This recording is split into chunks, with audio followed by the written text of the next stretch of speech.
Bismillahirrahmanirrahim. Assalamualaikum warahmatullahi wabarakatuh.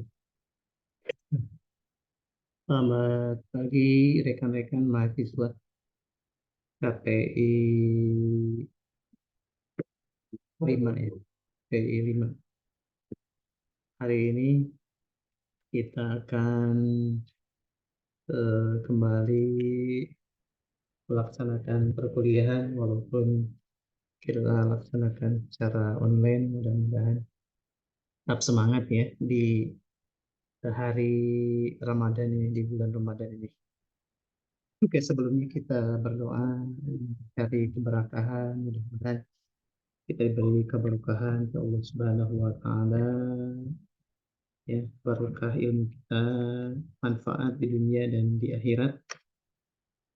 Juga mudah-mudahan kita senantiasa diberi keberkahan dari guru kita, pengasabah, ya Allah,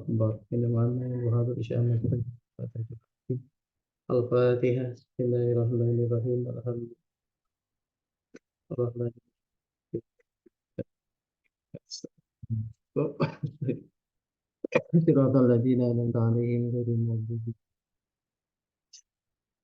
Baiklah teman-teman, hari ini kita akan kembali eh, mempelajari tentang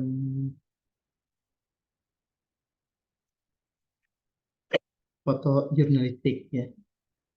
Dan materi kita hari ini adalah tentang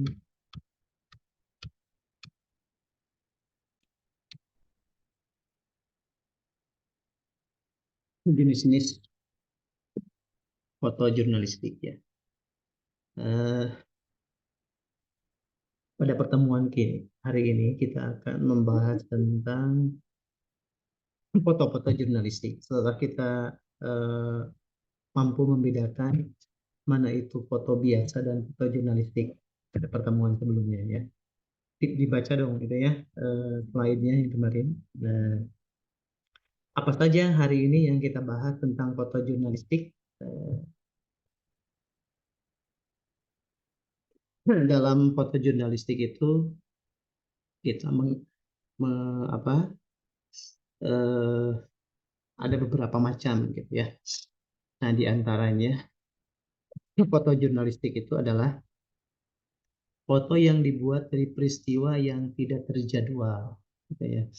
Biasanya ini adalah foto-foto yang diambil secara tak terduga, tiba-tiba, on the spot, gitu ya. Nah, kita mengenalnya on the spot foto. Ya, contohnya seperti peristiwa kecelakaan, gitu ya, peristiwa kebakaran, gempa bumi, gitu ya, dan yang jarang terjadi, gitu ya.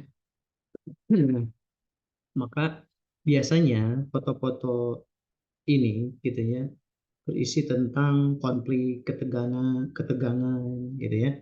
Dan ini adalah foto-foto yang harus segera disiarkan oleh seorang jurnalis foto, gitu ya. Maka seorang fotografer foto harus memiliki keberanian, gitu ya, saat membuat foto ini ya, ketika kebakaran, ketika kecelakaan, ketika terjadi tsunami atau gempa, gitu ya. Nah, kalau misalkan kita mempunyai sudut yang bagus untuk memotret foto ini, ya maka ini akan menjadi sebuah berita yang luar biasa. Contoh seperti gambar, gitu ya. Nah, yang kita perlihatkan itu adalah emosi yang ada dalam foto tersebut, gitu ya. Nah, jadi kita berusaha memancing emosi para viewers, gitu ya. Dengan melihat foto tersebut, mereka menjadi tergugah, gitu ya. Nah, kemudian ada general news ya. Ya, ini adalah foto yang biasa rutin ya, bisa tentang politik, ekonomi, ya tentang humor juga gitu ya. Ada juga ini yang disebut dengan people in the news photo ya. Jadi foto-foto ini tentang orang atau masyarakat yang yang ada dalam suatu berita ya yang bisa ditampilkan itu adalah pribadi yang menjadi newsmaker gitu ya, menjadi sosok yang menjadi berita gitu ya. Bisa yang viral-viral, bisa yang lucu, bisa yang sedih-sedih gitu ya. Pokoknya bisa yang populer ataupun yang tidak populer. Dan ini bisanya disebut dengan people in the news photo ya. Oke, selanjutnya maaf.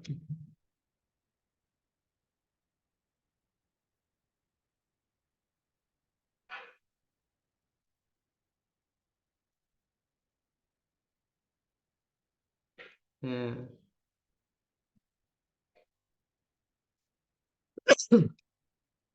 ada yang kita sebut dengan daily life photo ya. Jadi foto tentang kehidupan sehari-hari ya, contoh yang sedang ini ya memetik cabai, mandi di kali, menjala ikan, ya itu. Nah, ada foto yang disebut dengan portraiture gitu ya. Ini biasanya foto yang menampilkan wajah seseorang secara close up gitu ya. Nah, ini. Tapi ditampilkan itu karena ada kekhasan di wajahnya gitu ya. Nah, contoh Eli Sugigi gitu ya, Malih Tongtong, ada Iki Saputri. Nah, ini masing-masing punya kekhasan gitu ya, maka ditampilkan.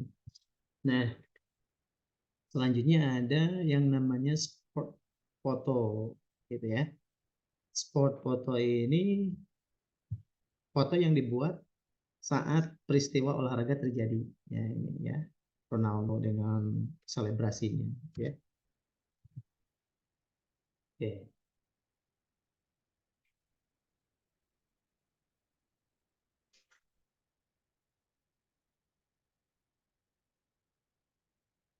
Terus ada juga yang disebut dengan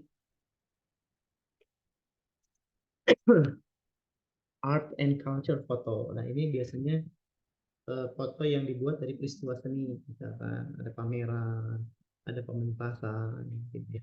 Ini masuk dalam art and culture photo. Kemudian ada social and environment. Nah, ini foto-foto tentang kehidupan sosial masyarakat, lingkungannya, misalnya contoh orang yang sedang menenun, ya. Kemudian suku Baduy, ya. Nah, selanjutnya ini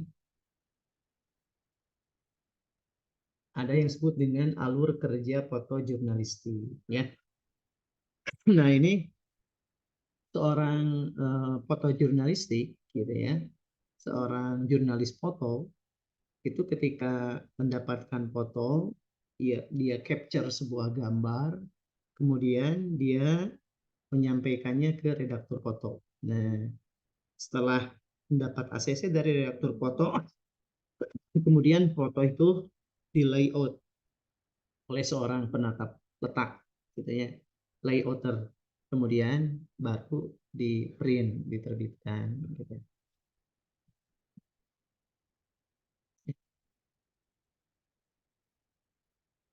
Nah,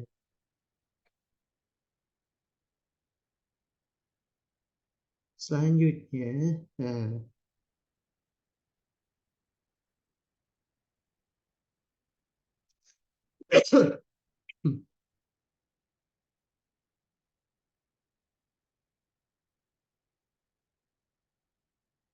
ya, dalam alur penugasan foto jurnalistik itu ada pimpinan redaksi ya dalam sebuah surat kabar ya, majalah itu pasti ada pimpinan redaksi, ada wakil pimpinan, kemudian ada redaktur pelaksana.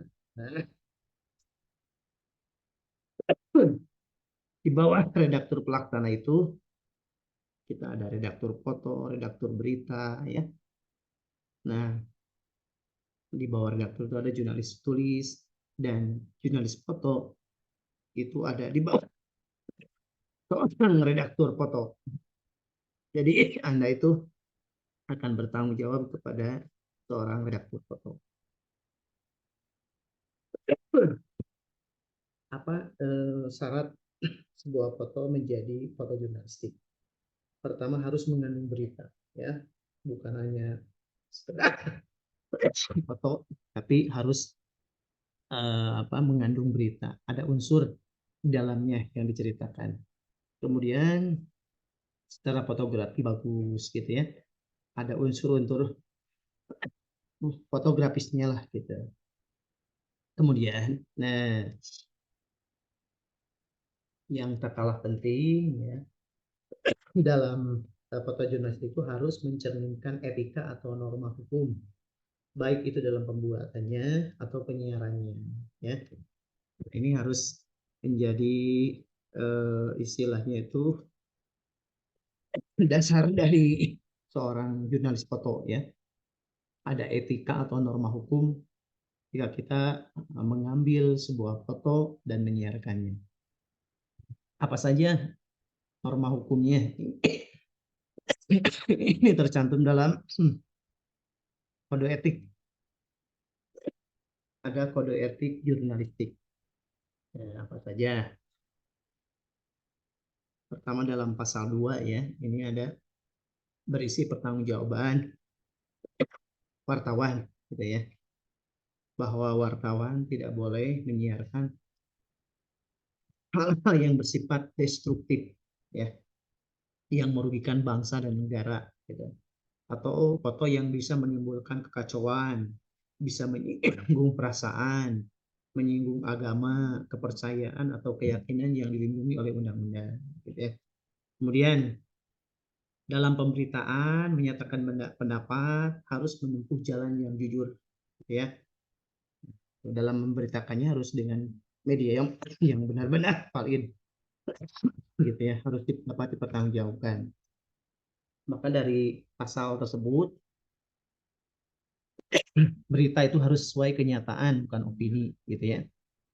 Kemudian menceritakan kebenaran permasalahan apa adanya, bukan jadi efek bola salju yang menyesatkan gitu ya. Kemudian beritanya harus inovatif, bukan destruktif, bukan rekayasa juga. Kemudian nanti akan adanya perubahan. Contoh bagaimana seorang fotojurnalis ya menampilkan foto itu kalau dalam bentuk kriminal ya, kita tidak boleh secara hukum itu memperlihatkan tersangka gitu ya. Kalau misalkan ada kasus-kasus gila gitu ya, seperti pornografi itu tidak boleh kita memfotonya. Kalau terjadi kesalahan gitu ya, atau apa kalau terjadi sebuah peristiwa kecelakaan, maka kita tidak boleh memfoto korban, harus di blur gitu ya. Nah itu diantara kode etik dalam membuat foto jurnalistik. Pokoknya inti dari pasal ini ada yang 5 poin ini harus Anda indahkan ketika dalam menciptakan sebuah foto dan menyiarkannya. Gitu ya. Nah, itu. Mudah-mudahan Anda sebagai jurnalis foto bisa persiap ini dan harus menjadi dasar dari pekerjaan atau profesi Anda. Gitu. Mohon maaf ya, saya ini masih batuk gitu ya. Mudah-mudahan ini materi ini bisa mengantarkan kita menjadi seorang jurnalis foto yang baik dan benar gitu ya. Nah, oke, terima kasih atas perhatiannya. Jangan lupa setelah Anda menonton video ini, beri komen, beri subscribe, beri like, kemudian buat resume dan diupload ke si Akad. Oke, terima kasih atas perhatiannya. Wallahul muwaffiq ila aqwamit thoriq. Assalamualaikum warahmatullahi wabarakatuh.